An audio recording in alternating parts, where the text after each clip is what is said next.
So I'm working on a thing. I'm making a video synthesizer. It's a new old thing. Video synthesizers, I guess, started in the 70s. I'm not really sure the history. I just learned about them myself. But yeah, all of the guys making video synthesizer modules just so happen to be working in the format that I happen to choose for my large rack over here.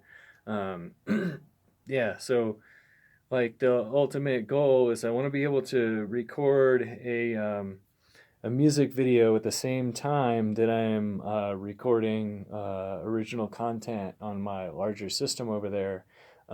Yeah, so I'm building this video rack here.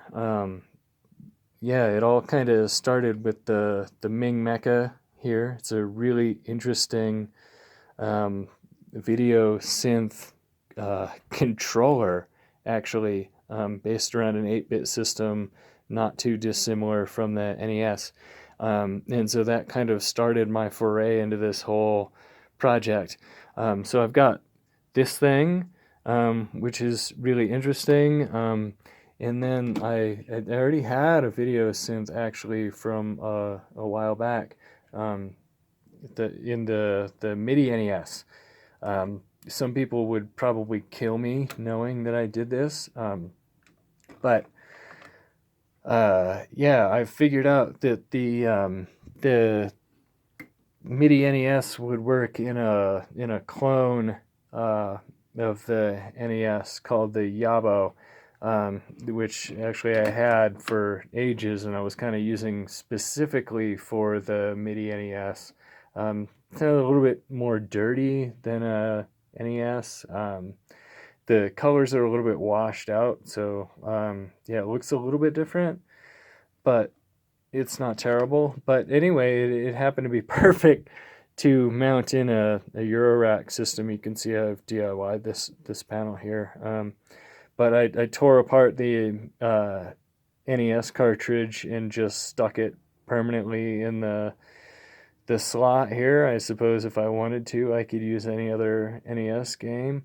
But I wired it to the panel, and then come in tomorrow via FedEx will be some CV to MIDI converters. There's two of them.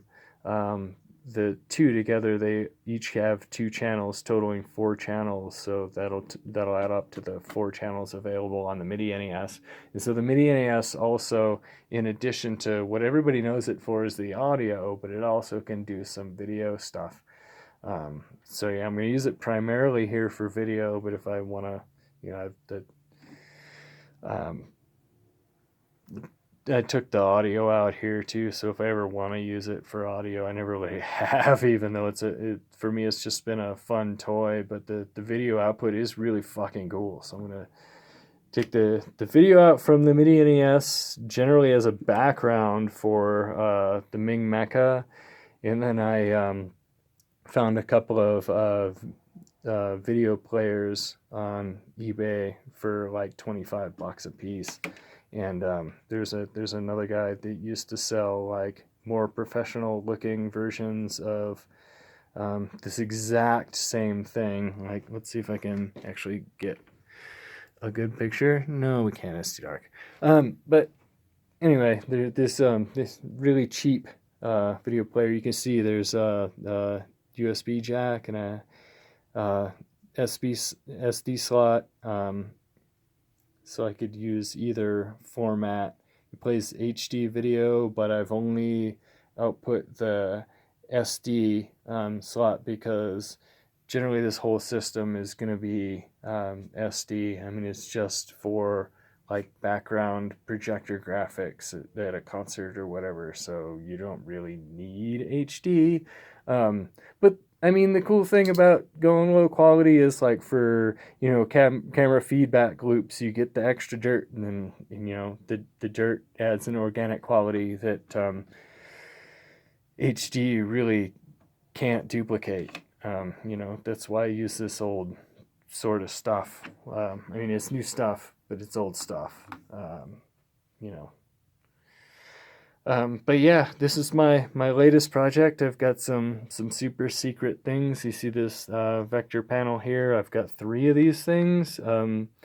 They were not advertised. So I'm not really sure how big the batch of kits was, but from talking to the guy that I bought it from, I don't think it's real big, so I think I've got kind of a secret weapon on my hands here.